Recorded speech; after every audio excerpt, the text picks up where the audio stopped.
all the shops used to cater for older people, and now the shops cater for younger people. Mary Quant and Bieber revolutionised fashion. I remember buying a miniskirt in Mary Quant's shop when it first opened, yes. You lived through a clothes revolution. Yeah. That whole thing about, and the mini skirt and... started all the fashion. And I was thrilled to bits with it. But my thighs were really not really suitable for miniskirts. So I didn't wear it very often. How do you choose your clothes now? Because you're all beautifully dressed. Charity shops. I can't go around the shops, so I used to have... I didn't run a catalogue. I used to send off for clothes, but I used to send by cheque, pay by cheque. And people say that you should wear, when you get older, you should wear things that are for your age. What do you think? Dress how you feel comfortable. Yes. We dress what suits us. Is there anything you wouldn't wear because of your age? We don't like to embarrass people by showing what we shouldn't. I wouldn't wear a bikini now, no. Or a very short skirt, no. Yeah. This is me, and the wrinkles and stuff and the grey hair are part of it. It's nice to have the time to do things that you couldn't afford to do when you were younger and you'd got young children. And then you have a husband and a family who've got to be part of your life, and you've got to think about. So you don't have much time for thinking what you want. You're always putting other people first, and then when you come to be on your own, and that, I'm afraid it's a bit of a selfish life. So I've learned to try and help other people, and it's got me through. Well, there's the sort of things that you have to learn as you get older, how to please yourself. I want to go to bed now, and you haven't got to ask anybody, or when you get up, just the same, pleasing yourself. We've been a giving generation. Right. We've given a parent, and now we're giving a grandchildren or a children and grandchildren. So actually, we have been the giving generation. When you get older, you wake up in the morning and you've been given another day. So what are you going to do with that day? You've been given another one, another day. Very good. Yay, thank you so much. That was brilliant. You said so many things that really moved me, and perfect to have on the film. I'm Leah Thorne. I'm a spoken word poet, and the project is called Older Women Rock. And I'm here for 3 months. I'm based at Keele University, at the Keele Centre for Ageing Research. And it's a really interesting development of the project that I've been doing for a couple of years, which is focusing on women in our 50s to 70s, kind of early old age, and getting us to talk about what our lives are like, what it's like to age as women, the wonderful things about it, and some of the challenges that are quite specific to being older women. So things clearly happen for older men, but there's kind of gendered aging, and I wanted to explore that. So I've been really lucky to have 3 months here, got this fantastic exhibition space, and what's been great is that I've had complete choice really about who I work with, which women, and I decided I wanted to work with women that I hadn't necessarily worked with before. So that included women who are asylum seekers and refugees, older women who are lesbians, working class women who maybe wouldn't necessarily come to poetry workshops. And people here have been just so welcoming. It's been really nice and really helpful introducing me to women. So I've been doing workshops with probably about 18 women. They've been coming here to this exhibition space, and we've been doing poetry workshops. And also, what's new for this project is I'm adding something called listening partnerships. I wanted to give women the opportunity to really look at the feelings that come up when we talk about being older women.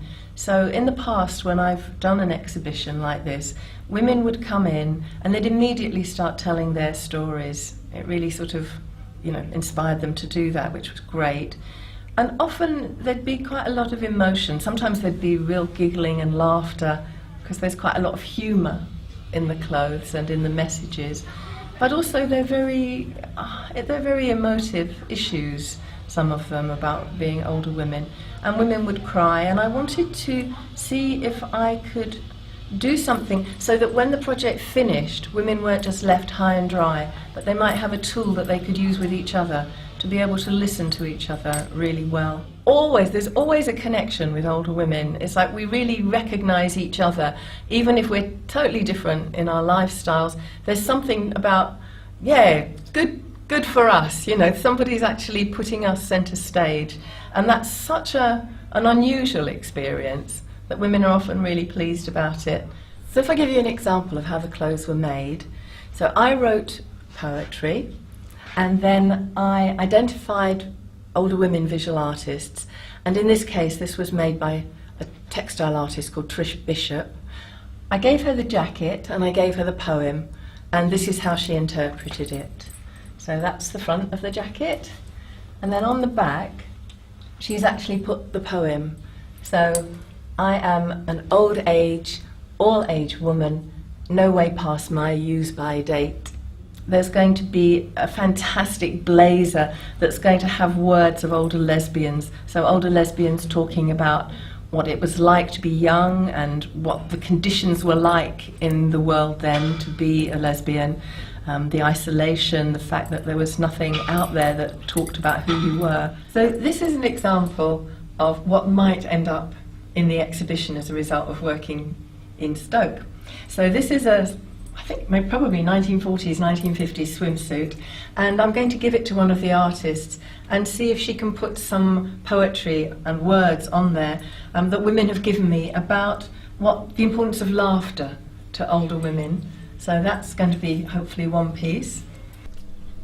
So I've called this the Lost and Found dress. I wanted something in here that older women who came into the exhibition could actually add to. So this dress is just full of comments by women that I've worked with or who've come into the shop, and basically the question I've asked them is, what have you gained from ageing as a woman, and what have you lost? And so women have said things like, I'm a survivor, content to enjoy the smaller things in life, or I've decided that I wasn't going to wait anymore and I was going to become who I am. Some women have said things like, I've gained a pair of glasses. And then I asked them, so what have you lost? What do you feel you've lost? And women have said things like, this time the losses and gains seem more permanent. And one woman wrote, my left breast. She wanted it to be acknowledged that she'd lost her breast. And so it's a mixture of women's voices.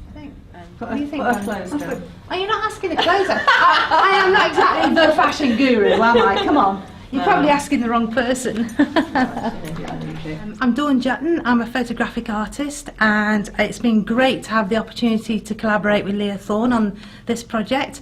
I suppose I've not really thought about being an older woman in terms of making art before, but listening to Leah's words, finding out about the collection, I was desperate to be involved, and when she phoned me, it was great that she actually invited me to collaborate on this occasion. So we finally identified a group that I could work with, and that was the gay women's group in Stoke-on-Trent called Pink Link.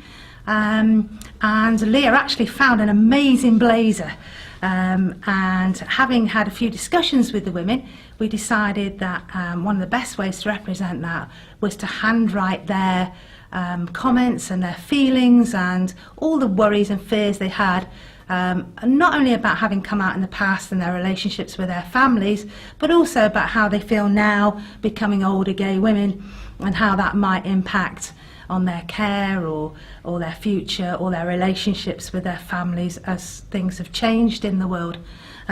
So we started thinking about what we could put in the blazer, and it was actually the women who came up with the idea of getting photographs from their past and maybe inserting those into the blazer somehow as well. So we did a lot about labelling, and basically collected their words that we've since transposed onto tape that will be stitched onto the blazer, and the photographs will be inside on the lining to suggest all those memories that you carry with you about the past, but also things that you might be proud of going forward.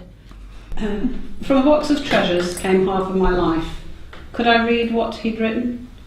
Would it cut like a knife or bring a smile? That box contained lots of words, some shallow, some deep. The poetry, the photos I wanted to keep, but no, shred, shred, shred. Get these images out of my head. Wipe clean the slate and live again. The man you love no longer exists.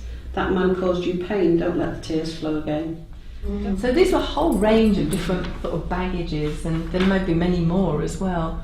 But I think to find ways of having it either tumbling out of this, or it could be on a plinth and it could be interactive, and maybe people actually look at it. I realised that being in the potteries is really important to actually honour the pottery trade, the industry. And I decided I wanted a ceramic dress made, and I had no idea what was possible because I don't know anything about ceramics. But the way these things happen, I met Jo Ayres at Spode. She introduced me to a couple of very dynamic women who are in the clay school. And so we're actually going to have a dress that has ceramics on it, which will be so much of the place. And that all of these pieces will be exhibited at the university October through till middle of November. I'm part of a project called Older Women in Rock, or I've become part of a project, and we write poetry about life stuff. So I wrote a poem, as did a lot of other people. Well, I finally discovered that my 20-year marriage was over when I discovered that my then husband had taken to advertising on the internet for a new wife. So I was the old wife, but hadn't yet been told that I was being made redundant. So it was something of a shock. Anyway. And this is the poem that resulted from that.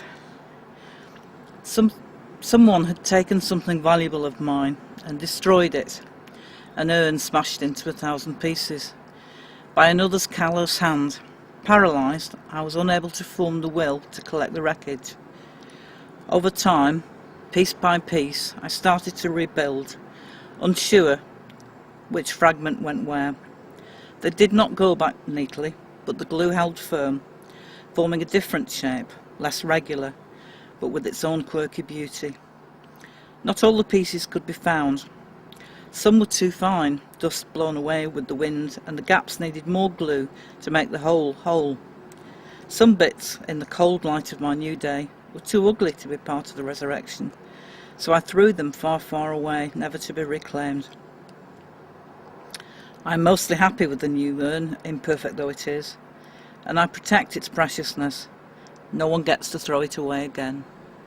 And it was decided that as the project is putting poems and phrases and prose onto clothing, that it could be made into a pottery dress.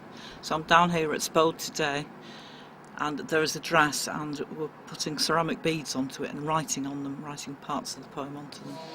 We've taken phrases from your poem. I don't know if you've seen also, we put some, we printed onto organza and muslin. Right. So that's going to go onto the dress as well.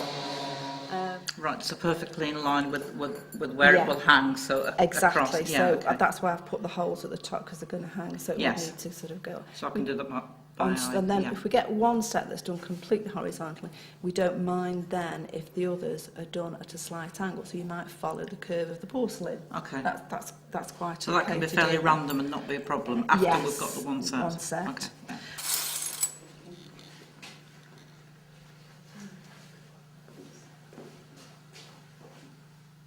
This is Lynn's poem that Judith has reproduced onto organza that we're going to sew onto the front of the dress. And then I've sorted out some key phrases from the poem that we wanted to put on the ceramic, which will go underneath the poem. The other words that are on ceramics will be scattered around a bit randomly, but we wanted to get a few phrases clearly put on here. Judith has made a label which, in a sense, gives the kind of credits and explains who's done what with the project and the dress and the design and the making. And that's been produced onto some organza also, but we're backing it with some muslin so that it's a bit clearer, and that's going to be sewn onto the back of the dress under the neckline. In the design of the dress, I was thinking about a number of factors. One being that if a piece breaks, it can be easily replaced. It's going to be transported to other places. So the idea of producing all these fragments that could be sewn on separately. And the other idea with the fragments is, as you can hear, they make a lovely noise. These are porcelain buttons that are made in order to be able to undo the dress and do it up again. The idea that it can be taken on and off a mannequin, and hopefully at some point a real woman will wear it and be able to walk in it. When you first came to film, I started making wires that I was sewing into the seam, the darts of the dress to get the shape of the urn of the skirt. It's an urn shape, and that didn't work, and I had to give up on that. So I decided to do something called a hoop skirt, which hangs and gets the shape by having horizontal bands of something called boning material, a bit like an old-fashioned crinoline. But I do think they need to be, you know, like you've done these close together. Because, I mean, I don't know, it's your design. It's whether you want them touching going down or a little bit closer going across. I've tried to kind of think about the shape a bit as well, but they don't, like those two fit well together. Yeah. And even that one, but for example. Can't And the know. other thought I'd had is about spacing them more so that there are some random pieces in between that fill Oh in right, the that's gap. fine. That was That's the other. fine. Yeah. My concern was that there was a gap. Yes. Because I didn't feel there needed to be a gap. Yes, I think it looked disjointed. That's fine then, yeah. Then we can fill the appropriate piece in with a plain piece. Yeah, the plain. So, for example, there you might hang that there. And go slightly above with those Start to- pieces. Yeah, it can build up a bit for. Yeah. Well, we've tried laying the dress out flat, not on the mannequin, and sewing these pieces on, and then Judith also was sewing some pieces on around the actual skirt. We've realised it's actually easier to sew the pieces on the mannequin and the frame, because then you get the shape and you see how they're going to fall. And also when you're working on the flat, it's easier to possibly break pieces. So there's a few challenges in working around these fairly fragile fragments and kind of having to sew them into place. And it's quite a big, as you can see, quite a big expanse of fabric as well to cover. So it's a bit trial and error at the moment, but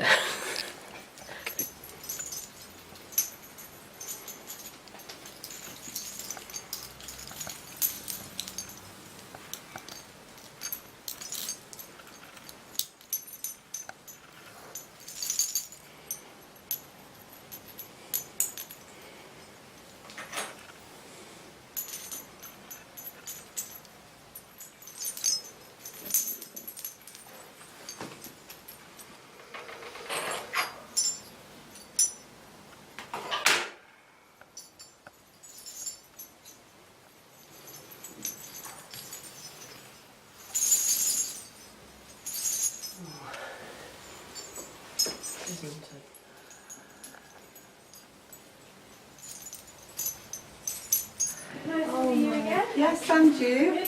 How are you doing? We're getting there. So exciting. is it okay to? Yeah. Give it a. Oh, and you did the necklace. We're still, obviously, we're still working on it. We've done another set of words on the back. My original idea was to have this whole area covered with the fragments, but it's too heavy. Yeah. It's just not going to take that weight. The idea behind the design was this transformation that the smashed urn is then piece by piece it's rebuilt into something new, which is the dress. So the idea is that starting from the bottom up, you get the sense of the urn, and the shape of the skirt gives you this sense of the urn. Oh, it's lovely. I love the white against that colour. I think that material is just brilliant, and then the pieces are absolutely lovely. Judith has made a ceramic piece which says "Made in Stoke-on-Trent," which we're going to sew onto the cap sleeve because we wanted that reference to Stoke-on-Trent, particularly because it won't stay in Stoke-on-Trent. I just think the intricacy of it and the womanly shape of it, and just all these ceramic pieces sort of almost falling down. I just think it's beautiful. Beautiful. And none of the other pieces, older women rock pieces, have been made from scratch. So this is the only one that's actually a design from the very beginning. And I love the incorporation of the poem. So tell me why you took part in the project. I heard your name, and I like the name Old Woman Rock. That attracted my attention. So I say, I'm going to see what's happening here. At the heart of Leah's project was a very feminist idea, and I've just recently finished a PhD in women's studies, so that really interested me. At the same time, I just started experiencing a lot of physical changes to do with age. Becoming an older woman, really, with the coming in of the menopause, and I was struggling with those things. So I thought, yeah, this will be interesting. Let's go for it. I discovered a new life. I never know how to write any form of poetry before, and after that, I thought I can have a try. I still remember first time when I came, I was so scared, and I can't listen. My hands trembling. And I don't know how to start it. But now I did write something. We kind of assume that what we're going through is just me going through this. And then you realize, no, there's others who are going through similar experiences. But at the same time, many experiences are even not the same, because we all were older women, but we came from very different places into that common area of sort of being older women. My background and the other ladies in here is quite different. And everybody's journey is different. And I learned so much from, we were joined together as a group. And with Leah guiding us how to start to write poetry. Hold on to yourself, even when time doesn't want you to. Hold on to my friendship, even though you can't remember who I am. Hold on to my love, even though you've not got much room for it. Hold on to what you have got, what nature has given to you, even if it turns against you and brings you mountains of pain. Hold on to inspirational thought. Hold on to a happy memory. When unhelpful thoughts go round in a vicious circle, remember the good thoughts, the good times. Hold on to the swell of the sea, the beat of a heart, the rhythms of life. When I first came to the Jubilee Center, I felt very anxious. She left everyone and she came to me. She welcomed me. She treated me not like a stranger and made me brave to come again. She is kind. عندما حضرت لأول مرة إلى هذا المركز أحسست بقلق شديد، ولكن تلك السيدة تركت الجميع وأتت إلي. لقد عاملتني كأنني لست غريبة، وهذا ما شجعني لآتي مرة أخرى. إنها لطيفة جدا. It's just amazing. There were a lot of women who never knew that they could actually write and then write beautiful poetry. I mean, I heard some very, very nice sort of thoughts and expressed in a really nice way. So I think what Leah's brought here to us is something that I really remember, and I would like actually to be able to participate in more such kind of workshops. And everybody's journey is different. And sometimes it's quite moving and can bring in tears. And sometimes we all join together, have a good laugh. It's very joyful for 3 months. Plastic paradise. I want surgical eternity, implants and tucks, nips and drains, a stand-up bust. Forget my brains, don't need those in this day and age.